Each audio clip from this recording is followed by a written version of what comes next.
All right, I'm going to jump right into it so we can maximize our time today.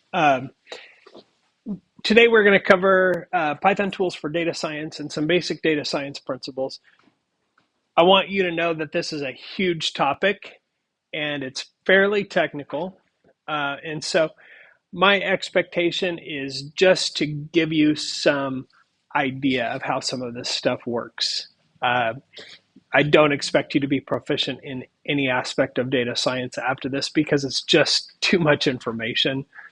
And there are even some things that are nice prerequisites to have before you study data science, like statistics. So if you haven't had any exposure to statistics or some of the words of statistics or some of the ideas in statistics, uh, some of the stuff I'm going to say is probably going to fly right past you, and that's totally okay.